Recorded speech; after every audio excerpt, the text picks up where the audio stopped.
Hello everyone, welcome back to Kalal English Sports, where we make sports your English classroom. Today we're diving into Liverpool's opening Premier League match under the new head coach Arne Slot, where they faced Ipswich Town. We'll break down the key phrases and vocabulary from this match commentary to help you understand and use them in your English conversations. Let's get started. We will start from the statement we see on our screen like we always do. A new challenge opens for Ipswich and a new era under a new head coach for Liverpool. Let's start from the phrase new challenge. Over here, this phrase refers to Ipswich Town facing something difficult and unfamiliar. If I'm being honest, I've never heard of the team Ipswich Town. I mean, if you're a football fan, you already know that. At least for the past few seasons, Ipswich Town was not part of the Premier League. So that is why the commentator used the phrase new challenge. When we come to the other phrase, new era, it suggests that significant changes are happening where at Liverpool, especially with the new head coach, Arne Slot. Therefore, how can we use these two phrases? New challenge and new era in our daily life. For instance, for the new challenge, we can use it when we want to talk about starting something difficult. So we can say, well, this is a new challenge for me. And we can use the other phrase, which is new era, when we want to describe a major change in our lives. For instance, like a new job or a new lifestyle. But in this case, a new challenge opens up for the new team in the Premier League, and that is Ipswich, and a new era for the old team, not all technically, but that is for Liverpool because of their new head coach, Arne Slot. Now let's go to the next phrase. Griefs totally cleanly gathered by Allison. So here is, where is he? Okay, so here is Greaves. He is Ipswich Town's player. He attempted to score a goal in the 19th minute. However, Allison gathered the ball cleanly. That is what the commentator is trying to tell us. So over here, the phrase cleanly gathered means Allison. There he is, Liverpool's goalkeeper. He caught the ball without any mistakes, and the word totally emphasizes how well he did it. So how can we use this phrase cleanly gathered in our daily lives? For instance, we can use it when someone catches or handles something perfectly, like catching a ball or maybe solving a problem. You don't necessarily have to catch something tangible, but if you solve a problem, we can say, well, you caught it clearly, or you gathered it cleanly, not cleanly, since we're focusing on these two words, cleanly and gathered. Now moving on to our third statement for this video. That is halftime, and it's warmly acclaimed by the home supporters. Halftime is the break in the middle of a game, and the phrase warmly acclaimed means the fans showed a lot of appreciation and support. So which fans? The home supporters. Liverpool's are playing at Ipswich Town's stadium. That means the home supporters are Ipswich Town's fans. So that when he said home supporters, he's referring to Ipswich Town's fans. So how can we use, for instance, the phrase warmly acclaimed in our daily lives? We can use it if we want to describe receiving strong positive feedback, let's say after a performance or after delivering a presentation. If people give us a positive feedback, then if we like it, we can say, well, it is warmly acclaimed, or your comments are warmly acclaimed. Thank you so much. After the break, the game continued, and it was a lovely cross, and it deserved a more accomplished headed finish from Jota. Let's start from the phrase lovely cross. It refers to a well-executed pass across the field. So maybe I need to use my pen again. Over here, it is very unfortunate for me because I forgot his name. Anyhow, this player, Alexander, okay, I can't seem to remember his name. Okay, so anyhow, he passed the ball to Jota, and I know the picture is not that great, but here is Jota, and do you see the ball here? Anyhow, Jota tried to hit the ball in, but he did not succeed. So over here, when the commentator said lovely cross, he is trying to tell us how skillful the cross was from Alexander Arnold. I think that's his name. I hope I'm right. Now let's move on to the phrase deserved a more accomplished headed finish.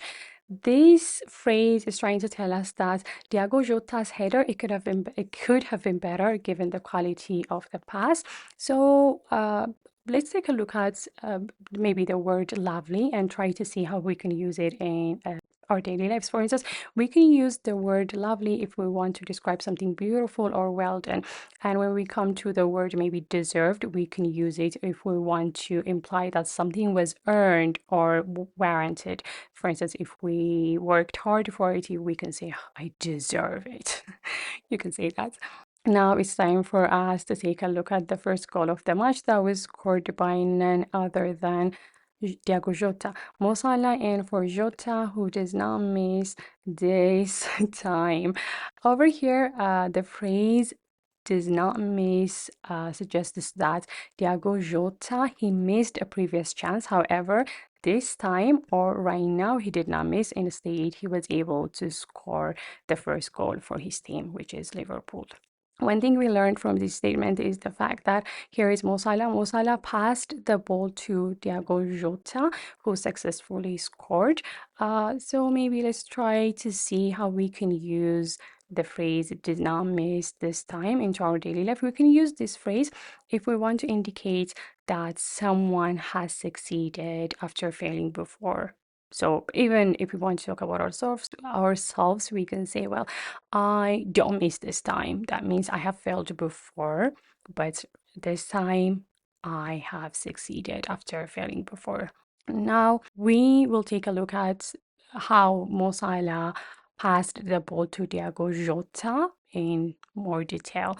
He allows Salah to run in behind, and then does he go for a goal himself or does he lay it on a plate for Jota?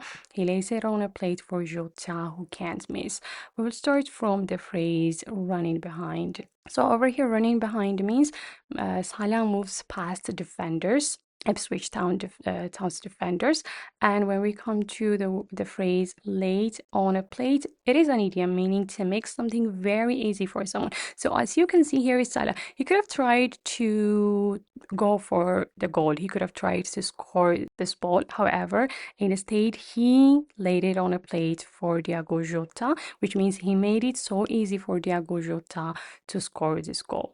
And that was so unselfish of him, Mo Salah.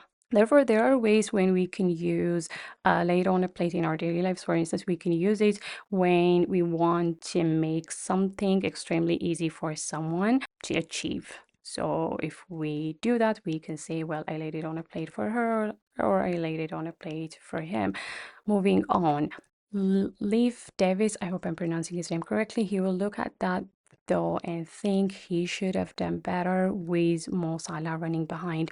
So here is Leif Davis. That's who this commentator is referring to.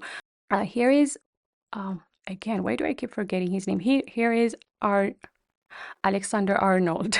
There he is. So he's the one who passed the ball to this side, and this defender, he could have done better, which means over here the commentator suggests that Leif Davis, an Ipswich defender, he could have defended better against Salah. So the only thing he had to do was stop the ball from going past him and reaching Mo Salah, but he failed to do that, and that is why the commentator said he should have done better to express the disappointment.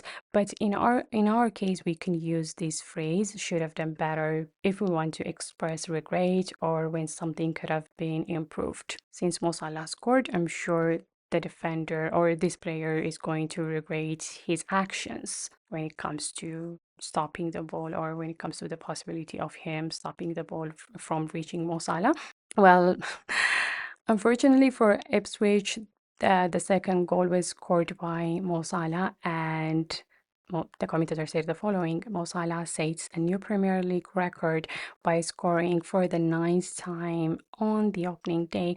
Therefore, what we learned from this statement is the fact that Salah has scored on the first day of the Premier League season. How many times? 9 times. He scored 9 times, and that is a new record, which means he set a new record.